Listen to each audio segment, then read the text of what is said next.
नमस्कार दोस्तों, मैं वीरेंद्र सिंह राणा। दोस्तों, आज जो ये पपीता यहाँ पर लॉन्च हुआ 24 जुलाई दिन शनिवार के दिन, इस पपीते में जो इसके यहाँ पर रिसर्च के जो जिन्होंने इसको पैदा किया वो तो अभी थोड़ी देर में आएंगे। और यहाँ पर पुणे इंस्टीट्यूट के जो MBA के छात्र हैं और जीबी पंत नगर के जो यूनिवर्सिटी के छात्र हैं, जो पपीते पर रिसर्च करते हैं कि पपीता ट्रांसपोर्ट में जो आता है इसमें कोई डैमेज ना हो और ये किस तरह लोगों को बिना मसाले का मिले। दोस्तों, आपको मसाले वाला पपीता आपको 20 रुपये भी, 22 रुपये भी, 25 रुपये भी, 17 रुपये से लेकर, जैसे मैं हर वीडियो में आपको दिखाता हूँ, 17 रुपये से लेकर आपको 20-21 रुपये किलो पपीता मिल जाता है। पर यह पपीता अलग है। जानते हैं जो यहाँ के MBA के छात्र हैं, तो ये जो स्पेशल पपीते के साथ आए तो ये रिसर्च कर रहे हैं बड़ी कंपनी से। हाँ जी सर जी, अपना नाम बताइए पहले। मॉर्निंग सर मेरा नाम आकाश है और मैं जीबी पंत की university of agriculture and technology में MBA का छात्र हूँ। अच्छा जी, तो आप यहाँ पर किस पर्पज़ से आए सर जी? सर हम यहाँ इंटर्नशिप प्रोजेक्ट के तहत आए हैं। हम कॉलेज के लिए रिसर्च कर रहे हैं। यहाँ जो सप्लाई चेन कॉन्स्टेंट आती है टेक्निकली पपाया में, हम उन पे लोगों से बात करके ये पूछ रहे हैं कि उनको सप्लाई चेन में क्या दिक्कत आती है और इसके हालात क्या है अभी पपाया के इसमें। तो हमें पता चला कि ये 16 टन की गाड़ी में जो काफ़ी लॉस हो जाता है इनको, खासकर जो बरसात के मौसम है, वो लॉस 40-50% तक पहुंच जाता है इनका। तो हम ये कोशिश कर रहे हैं कि हम उसको कैसे मिनिमाइज़ कर सकें, तो हम इसी चीज़ पे स्टडी कर रहे हैं सर। धन्यवाद जी। हाँ जी सर जी, अपना नाम बताइए। सर मेरा नाम अभिषेक शर्मा है, मैं वेमनिकॉम पुणे से आया हूँ। तो सर हम ये देखने आए हैं कि हम यहाँ पे पपीते का पोस्ट हार्वेस्ट लॉस जो होता है, जैसे जब गाड़ी से माल उतरता है तो उसमें अगर 40% माल ख़राब हो गया है तो उसको कैसे कम करा जाए। हाँ जी, ये तो बहुत बड़ी बात है, क्योंकि जो माल ख़राब होता है, देखो इसमें भी जो पपीता है उसमें भी जो ये कुछ क्रेट आई, इनमें भी जो डैमेज हो गया इसकी क्वालिटी के लिए, तो इसके लिए आप क्या कुछ कर रहे हैं? तो जो हमारा जो प्लान है वो ऐसा है कि अगर हम जैसे अभी खुला माल आता है उसमें अगर हम उसको क्रेट में रख के भेजेंगे और फोम नेट में पैक करके भेजेंगे तो जो लॉस है वो बहुत कम हो जाएगा। और उससे क्या होगा कि प्रीमियम क्वालिटी मिलेगी ग्राहकों को, तो ग्राहक भी खुश हो जाएंगे और जो होलसेलर है उनको भी अच्छा माल मिलेगा। सर मार्केट में हम ये पहला देख रहे हैं पपीता, हम जितना घूमे हैं ये पहला पपीता जो हमने फोम नेट में देखा है। बाकी वो क्या करते हैं, वो पेपर में लिख के लाते हैं और 3 से 4 बार पेपर चेक करते हैं अलग अलग स्टेट में।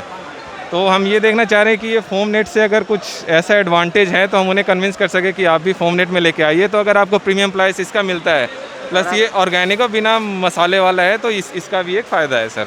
और अगर हाँ जी, ये तो है कि बिना मसाले का इसके तो फ़ायदे ही फ़ायदे बहुत हैं जी।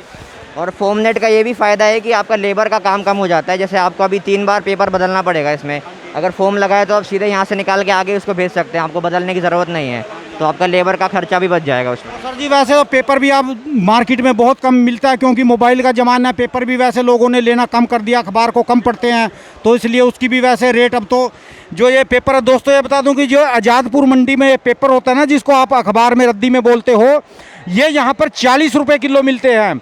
गांव में देहातों में यही अखबार 15-16 रुपये किलो भी मिल जाएगा, पर यहाँ पर जो पपीता वाले हैं इसको 40 रुपये किलो लेते हैं पपीता को। हाँ जी, कुछ इस बारे में कुछ और बताना हो सर जी। सर ये जैसे अभी पेपर आप बता रहे हैं कि 40 रुपये किलो मिलता है, इससे अच्छा तो अगर आप फोम नेट ले लेंगे तो आपको जैसे 4 बार पेपर बदलने की जगह एक बार में आपका काम हो जाएगा। इसका एक फोम नेट का करीब 50 पैसे 70 पैसा आता होगा। खाना जी, इसमें कितना बड़ा पपीता आ जाएगा एक फोम नेट निकाल कर? इतना बड़ा पपीता है ये, कम से कम 2 किलो का पपीता होगा। ये भी इसमें अच्छे से आराम से पूरा अच्छे से पैक हो गया है। इसकी वजह से इसमें जो भी है, देखिए यहाँ पे अगर दबा भी होगा तो कुछ ख़राब नहीं हुआ, इसमें फोम नेट ने इसका पूरा वो ले लिया है, तो इससे बहुत सहायता होगी सब। अखबार की कोडिंग ये फॉर्मेट मंदा पड़ेगा कि महंगा पड़ेगा जी? इसमें ऑलमोस्ट बराबर ही पड़ेगा, पर इससे जो आपका पपीते का जो क्वालिटी है वो सुधर जाएगा और आपको जो लॉस है वो कम हो जाएगा। एनालाइज करने की कोशिश कर रहे हैं हम, इसी चीज़ को देखने की कोशिश कर रहे हैं कि इसमें फ़ायदा है नुकसान है, तो हम उन्हें जाकर कन्विंस कर सकें। और ये टेक्सचर भी बना के रखते हैं, क्योंकि कंज्यूमर को पसंद होता है कि उन्हें साफ़ सुथरा पपीता मिले बिना दाग वाला। सर जी, अपनी एक बार यूनिवर्सिटी का दोबारा नाम बताना। Sir GB Pant university of agriculture and technology, वहाँ से सर मैं MBA एग्री बिजनेस के प्रोग्राम में फर्स्ट ईयर का स्टूडेंट हूँ सर। जी और आप भाई? सर मेरे इंस्टीट्यूट का नाम है Vaikunth Mehta, national institute of cooperative management Pune में है। मैं वहाँ पे PGDM एग्री बिजनेस मैनेजमेंट का छात्र हूँ। धन्यवाद जी दोस्त, धन्यवाद।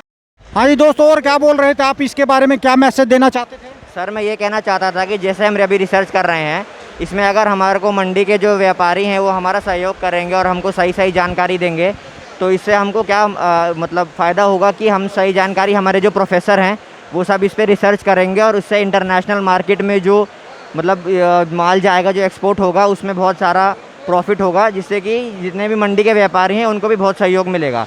तो ये मैं यही बताना चाहता हूँ कि अगर यहाँ जो जितने भी मंडी में व्यापारी हैं, अगर वो हमको सहायता करते हैं हमारा जानकारी देने में, तो इससे रिसर्च होगी, इंटरनेशनल मार्केट में रिसर्च होगी, उसकी वजह से सबको फ़ायदा मिलेगा उस चीज़ में। तो आपको यही बताना चाहता हूँ। 5% इनका प्रोडक्शन है, लेकिन इनका एक्सपोर्ट बहुत कम है।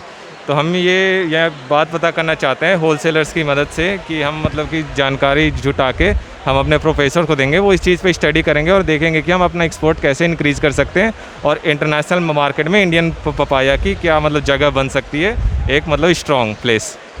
Yes sir. धन्यवाद जी, कोई बात नहीं, थैंक यू।